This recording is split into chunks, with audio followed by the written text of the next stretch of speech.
ప్రతి తల్లిదండ్రుల బాధ, ఆవేదన ఇదే. అమెరికా పంపించడానికి ఎన్నో లక్షలు ఖర్చు పెట్టి మరీ పంపించాం, కానీ రిటర్న్ పంపిస్తున్నారు.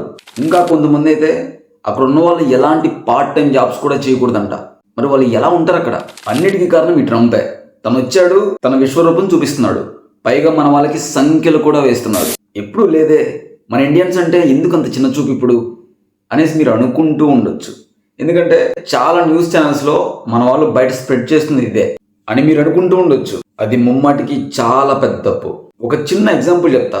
అసలు గవర్నమెంట్ రూల్ ప్రకారం మనం ఒక బైక్ డ్రైవ్ చేస్తూ వెళ్తున్నాం, మన కర్మకాలి ఆ బైక్ పోలీసులకి దొరికామే అనుకో. ఆ పోలీస్ ఎవరైతే ఉన్నారో వాళ్ళు ఇలా అడుగుతారు, ఈ బైక్ సంబంధించిన డాక్యుమెంట్స్ అలాగే నీ లైసెన్స్ చూపించు అని. నిజానికి మనం సెకండ్స్లో బైక్ కొన్నాం, కానీ వాటి డాక్యుమెంట్స్ అయితే తీసుకోలేదు. అప్పుడు ఆ పోలీసులు దానికి సంబంధించిన డాక్యుమెంట్స్ అండ్ ప్రూఫ్స్ లేకుండా బైక్ తిప్పడం తప్పు అని చెప్పేసి మన మీద యాక్షన్ తీసుకొని మనల్ని జైలు వేస్తారు. కానీ మన పక్కన ఉన్న వేరే పర్సన్కి మాత్రం డ్రైవింగ్ లైసెన్స్ అలాగే డాక్యుమెంట్స్ అన్నీ ఉంటాయి. సో అలాంటి పర్సన్ని అలౌ చేస్తారు. మీరు చెప్పండి, ఏ డాక్యుమెంట్స్ లేకుండా నేను బైక్ తిప్పడం తప్పా కాదా? ఇక్కడ అమెరికా ప్రభుత్వం కూడా ఇల్లీగల్గా వాళ్ళ దేశంలో మనం చొరబడినప్పుడు వాళ్ళు ఏం చేయాలి? నిజానికి వాళ్ళు మన మీద ఫైన్ వేసి అక్కడున్న జైల్లో పెట్టాలి. అవునా కాదా? దీని గురించి మనం పిన్ టు పిన్ చెప్పుకుందాం. అసలు అక్కడ ట్రంప్ అలాంటి నిర్ణయాలు ఎందుకు తీసుకోవాల్సి వచ్చింది? అసలు ఈ ఇల్లీగల్ ఇమిగ్రెంట్స్ అంటే ఏంటి? అసలు మన వాళ్ళు అమెరికాకి ఏ మార్గం గుండా వెళ్ళిపోయి ఉంటారు? దీనివల్ల లీగల్గా వెళ్ళిన వాళ్ళు యుఎస్లో ఎలాంటి ప్రాబ్లమ్స్ని ఫేస్ చేస్తున్నారు? మరి స్టూడెంట్స్ పరిస్థితి ఏంటి? మనం చేసిన పనికి మనల్ని తన్ని తరమకుండా ఒక్కో మనిషికి అంత ఖర్చు పెట్టి రిటర్న్ పంపించాల్సిన అవసరం ఏంటి? ఇలాంటి విషయాలను ఇండియన్స్ అయిన ప్రతి ఒక్కరు తెలుసుకోవాలి. అది మీ బాధ్యత. అసలు ఈ వీడియో మీ వరకు వచ్చింది అంటే ఏదో కొంత ఇన్ఫర్మేషన్ మీరు తెలుసుకుందామనే కదా. గల్లీ నుంచి డిస్ట్రిక్ట్ దాకా, డిస్ట్రిక్ట్, స్టేట్, ఇంటర్నేషనల్ జరుగుతున్న న్యూస్ కానీ, అన్యాయం కానీ, కరెంట్ అఫైర్స్ కానీ వాటన్నిటి మీద మన గొంతు కలుపుదాం. మారీ అప్డేట్ అంటే నేను ఒక్కని కాదు, మనం అందరం అని చెప్పేసి ప్రూవ్ చేద్దాం. నాకు తెలుసు ఈ వీడియో కొత్త వాళ్ళు చూస్తున్నారు అని. మరి మీరు ఈ ఇన్ఫర్మేషన్ తెలుసుకోవడానికి రెడీగా ఉన్నారా లేదా? రెడీగా ఉంటే సబ్స్క్రైబ్ చేసుకోండి. మరి చేసుకున్నారా? ఇక పదండి వెళ్దాం. ఈ పెద్దైన ట్రంప్ అలా చేయడానికి మెయిన్ రీజన్ ఏంటి అంటే, నిజానికి అమెరికా ఒకప్పుడు చాలా గొప్పగా ఉండేది. కానీ ఇప్పుడున్న పరిస్థితి ప్రకారం మీరు అమెరికాకి సంబంధించింది కొన్ని న్యూస్ ఛానల్స్లో మీరు బాగా అబ్జర్వ్ చేసి ఉంటే, అమెరికా మీడియా అక్కడ జరుగుతున్న ప్రాబ్లమ్స్ గురించి హైలైట్ చేసి చెప్పవు. అమెరికా ఎప్పుడు కూడా ఇతర కంట్రీస్ మీద ఉన్న నెగిటివిటీని, ఆ ప్రాబ్లమ్స్ని హైలైట్ చేసి చూపిస్తుంది. అమెరికాలో జరిగే క్రైమ్స్, అక్కడ జరిగే దారుణాలను మనకు అస్సలు చూపించవు. మన ఇండియాతో పోల్చుకుంటే అక్కడ క్రైమ్ రేట్ ఎక్కువే అని చెప్పుకోవచ్చు. అమెరికాలోని కొన్ని ప్లేసెస్లో అయితే అక్కడ మనం తిరగాలి అంటే మన ప్రాణం గుప్పెట్లో పెట్టుకోవాలి. ఎవరు వస్తారో తెలియదు, గంటతో కాల్చి పడేసి వెళ్ళిపోతారు. ఇక ఈ పెద్దయిన ట్రంప్ వచ్చాడు కాబట్టి ఈ లా అండ్ ఆర్డర్ అనేది ఇక తన కంట్రోల్లో ఉంటుంది. అసలు ఇక్కడ చూసుకున్నట్లయితే అమెరికా రిపోర్ట్స్ ఏం చెప్తున్నాయి అంటే 7,25,000 మంది మన ఇండియన్సే ఇల్లీగల్ ఇమిగ్రెంట్స్ లో ఉన్నారు. అసలు ఈ ఇల్లీగల్ ఇమిగ్రేషన్ అంటే అక్రమంగా చొరబడిన వాళ్ళు. ఇప్పుడు మీకు డౌట్ రావచ్చు, ఇంతమంది 7,25,000 మంది అక్రమంగా ఏ మార్గంలో వెళ్ళుంటారు? నిజానికి మన వాళ్ళే 7,25,000 మంది ఉంటే ఇక అదర్ కంట్రీస్ వాళ్ళు ఎంతమంది వచ్చి ఉంటారు? అప్పుడు ఆ సంఖ్య చాలా పెద్దది అయి ఉంటుంది. అసలు వీళ్ళంతా అమెరికాకు ఏ మార్గంలో వెళ్ళుంటారో ఇప్పుడు చూద్దాం. ఈ మధ్య ఒక మూవీ కూడా వచ్చింది, డాంకీ అని. ఇందులో హీరో వచ్చి షారుఖ్ ఖాన్, డైరెక్టర్ వచ్చేసి రాజ్ కుమార్ హిరానీ. ఈ మూవీని బేస్ చేసుకొని అసలు యుఎస్ ఎలా వెళ్తారో అనేదని నేను పిన్ టు పిన్ చెప్తా, ఎక్కడ స్కిప్ కొట్టకుండా చూడండి. వీళ్ళంతా కూడా స్టార్టింగ్ 3 ఎయిర్పోర్ట్స్ అయితే చూసుకుంటారు అనమాట. అది ఢిల్లీ కానీ, ముంబై కానీ, అమృత్సర్ కానీ. ఆ తర్వాత అమెరికాకు దగ్గరగా ఉన్న వీసా ఫ్రెండ్లీ కంట్రీని చూస్ చేసుకుంటారు. ఆ తర్వాత అమెరికాకి దగ్గరగా వీసా ఫ్రెండ్లీ కంట్రీ ఏదైతే ఉందో దాన్ని చూస్ చేసుకొని ఆ కంట్రీకి సంబంధించింది స్టూడెంట్ వీసా కానీ, వర్కింగ్ వీసా కానీ సింపుల్ గా దొరికిన దాన్ని డాక్యుమెంట్ తెచ్చిపెట్టుకుంటారు. మీకు తెలిసి ఉండొచ్చు ఈ కంట్రీస్: కొలంబియా, బ్రెజిల్, ఎక్వడోర్. ఈ ఎక్వడోర్లో అయితే 2021 వరకు కూడా వీసా లేకుండా వెళ్ళిపోవచ్చు. అలా కొంతమంది ఆ కంట్రీస్ కి వెళ్తారు.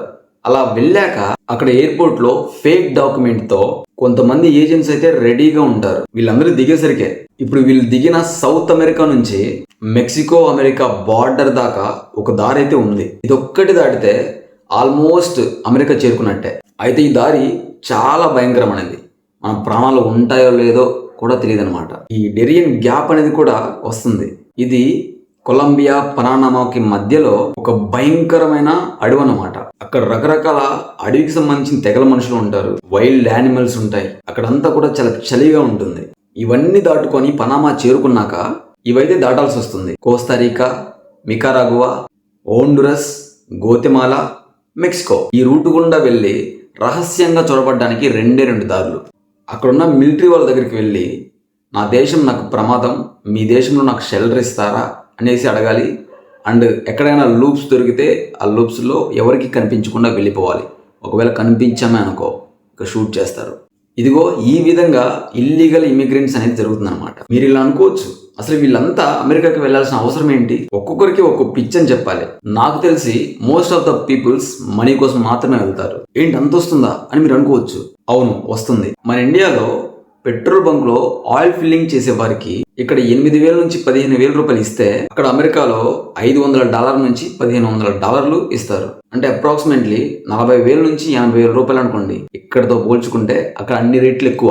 ఇలా ఇందుకోసం నంబర్ ఆఫ్ ద పీపుల్స్ వెళ్తారు. కొంతమంది ప్యాషన్ ఉంటుంది, నేను అమెరికా వెళ్ళాలి, అమెరికాలో సెటిల్ అవ్వాలి అని చెప్పేసి. వీళ్ళంతా కూడా లీగల్ గా వీసాలు తెచ్చుకోలేక ఇలా ఇల్లీగల్ గా అక్రమ మార్గాలకు తప్పుద్రోవ పడతారు. అయితే ఇక్కడ ఏం జరుగుతుందంటే అదర్ కంట్రీస్ నుంచి యూఎస్కి వెళ్ళిన వాళ్ళందరూ కూడా ఏదైనా వర్క్ చేయాలి అంటే అక్కడ లోకల్గా తీసుకునే వాళ్ళకంటే ₹1 తక్కువగా తీసుకొని ఆ వర్క్ చేస్తారు. అలా వీళ్ళందరూ కూడా షెల్టర్ అనేది ఏర్పరచుకుంటారు. అక్కడ అందరూ ఇవే ట్రిక్స్ని ఉపయోగిస్తారు అనేసి చెప్పలేము. కొంతమంది డ్రగ్స్ బిజినెస్ చేస్తారు, ఎందుకంటే బాగా మనీ వస్తాయి కదా. సో ఇలా సమ్ పీపుల్స్ రాంగ్ వేలో వెళ్ళి డబ్బులు సంపాదిస్తారు. ఇలా ఈ విధంగా అమెరికా వాళ్ళకి అందాల్సిన ఆదాయం మనకు అందడం వల్ల అండ్ అక్కడున్న క్రైమ్ రేట్ ఎక్కువ అవ్వడం వల్ల ట్రంప్ అయితే ఇలా భావించాడు, వీటన్నిటిని మనం క్లియర్ చేయాలి, మళ్ళీ అమెరికాని పూర్వవైభవంగా తేవాలి, నెంబర్ 1 స్థానంలో ఉంచాలి అని చెప్పేసి ఇలా ఇల్లీగల్ ఇమిగ్రేషన్స్ మీద సైన్ చేశాడు. ఎవరో చేసిన తప్పుకి ఇంకెవరో బాధపడినట్టు ఇలా ఇల్లీగల్గా వచ్చిన వాళ్ళందరి వల్ల కూడా ఈ లీగల్గా వచ్చిన వాళ్ళు చాలా ప్రాబ్లమ్స్ ఫేస్ చేస్తున్నారు. మెయిన్ ఏంటంటే అక్కడున్న వాళ్ళందరికీ కూడా నోటీసులు జారీ చేశారు. ఇలా పార్ట్ టైం జాబ్లో ఇలా వాళ్ళు వచ్చిన పని మీద కాకుండా అలా వేరే బిజినెస్ లాంటిది ఏమైనా చేస్తూ ఉంటే అది కూడా ఇల్లీగల్గా పరిగణలోకి తీసుకుంటారు. అక్కడ ఉన్న వాళ్ళందరూ కూడా కొన్ని రోజులు ఈ పార్ట్ టైం జాబ్స్ వీటన్నిటిని ఆపేస్తే బెటర్ నాకు తెలిసి. నిజానికి ఇలా అయితే చాలా కష్టం అక్కడ సర్వే అవ్వడం. ఈ సిచ్యువేషన్లో అయితే కొంతమంది స్టూడెంట్స్ అయితే వాళ్ళ పేరెంట్స్కి ఇండియాకి కాల్ చేసి సమ్ మనీ నీడ్ తీసుకుంటారు. బట్ అందరి స్టూడెంట్స్కి అలా ఉండదు కదా. అన్నీ చక్కబడేదాకా మీరు కొన్ని రోజులు సేఫ్గా ఉండండి, లేదంటే మన ఇండియాకి వచ్చేయండి. ఇక ఈ ఇల్లీగల్గా వచ్చిన వాళ్ళందరినీ కూడా ఒక మిలిటరీ ప్లేన్లో 205 మంది భారతీయుల్ని అమృత్సర్ పంపించేశారు. వీళ్ళందరినీ కూడా C-7 మిలిటరీ ఎయిర్ క్రాఫ్ట్లో అయితే పంపించారు. ఒక్కొక్కరిని రిటర్న్ బ్యాక్ పంపించడానికి $4,000 అయితే ఖర్చు అయింది. ఈ డబ్బంతా కూడా అమెరికానే పెట్టుకుంది. $4,000 అంటే సుమారు ఒక 4 lakhs 5 lakhs అలా అనమాట. యాక్చువల్లీ ఇది ఢిల్లీలో ల్యాండ్ అవ్వాల్సింది అమృత్సర్లో ల్యాండ్ అయింది. అమృత్సర్ ఎందుకు ల్యాండ్ అయిందంటే అందులో ఉన్న వాళ్ళందరూ కూడా పంజాబీస్, గుజరాతీస్, ఉత్తరప్రదేశ్, మహారాష్ట్ర ఈ ప్లేసెస్కి సంబంధించిన వాళ్ళు ఎక్కువ మంది ఉన్నారు. ప్రస్తుతానికైతే 18,000 మంది అయితే ఐడెంటిటీ అయ్యారు. ఈ ఐడెంటిటీ అయిన వాళ్ళందరూ కూడా మన ఇండియాకి సంబంధించిన వాళ్ళే. సో ఇప్పుడు వచ్చిన వాళ్ళందరూ కూడా ఇది ఫస్ట్ బ్యాచ్ అనమాట. ఇలా నాకు తెలిసి బ్యాచెస్ వైజ్గా అయితే వచ్చే అవకాశం ఉంటుంది. 7.25 lakhs 7,25,000 మంది. అసలు ఇంతమందిని ఎలా పంపిస్తారో మనం చూద్దాం. మన ఇండియాలో కూడా చాలా స్క్రబ్ ఎక్కువైపోయింది అనమాట. ఒకసారి శుద్ధి చేస్తే చాలా బాగుంటుంది అనేసి నా అభిప్రాయం. ట్రంప్ ఏం చేసినా వారి దేశం యొక్క భద్రత కోసం మాత్రమే ఇలా చేశాడు అని చెప్పేసి నేను అనుకుంటాను. సో దీన్ని బట్టి మీరే ఉంటారు కింద కామెంట్ బాక్స్లో కామెంట్ చేయండి. ఫైనల్గా నేను చెప్పేది ఏంటంటే ట్రంప్ ఉన్నన్ని రోజులు అమెరికాకి వెళ్లకుండా ఉంటేనే బెటర్. ఎందుకంటే ట్రంప్ అధికారంలో ఉన్నన్ని రోజుల్లో మొత్తం 2 కోట్ల మందిని అయితే డిపోర్ట్ చేసే అవకాశం అయితే ఉంది. ఈ వీడియో వల్ల కొంత నాలెడ్జ్ లెర్న్ అయ్యారని చెప్పేసి నేను అనుకుంటున్నాను. దీన్ని బట్టి మీరేమంటారో ప్రతి ఒక్కరు కామెంట్ చేయండి. మీరు పెట్టే కామెంట్స్ నన్ను ఇంకా స్ట్రాంగ్గా మోటివేషన్ చేయడానికి ఉపయోగపడతాయి. నేను ప్రాణం పెట్టి మరీ మీకోసం పనిచేస్తా. మారీ అప్డేటర్ అంటే నేను ఒక్కనే కాదు మనందరం అని చెప్పేసి ప్రూవ్ చేద్దాం. 2 days బ్యాక్ ఒక వీడియోతో చేశా. ఒక భార్య తన భర్త కిడ్నీ అమ్మేసి తన భర్తని తన కూతుర్ని మోసం చేసి తన ప్రియుడితో వచ్చిన డబ్బులతో లేచిపోతుంది. సో దాని మీద కంప్లీట్లీ ఎక్స్ప్లెనేషన్ ఇచ్చి ఒక వీడియో చేశాను. సో అది ఇక్కడ ఉంటుంది, చూసేయండి. ఇటు నా జాబ్ లైఫ్ని ఇటు నా ప్రొఫెషనల్ లైఫ్ని రెండింటిని బ్యాలెన్స్ చేసుకుంటూ మీకోసం వీడియోస్ చేస్తున్నా. Do subscribe for more. జై హింద్, జై భారత్.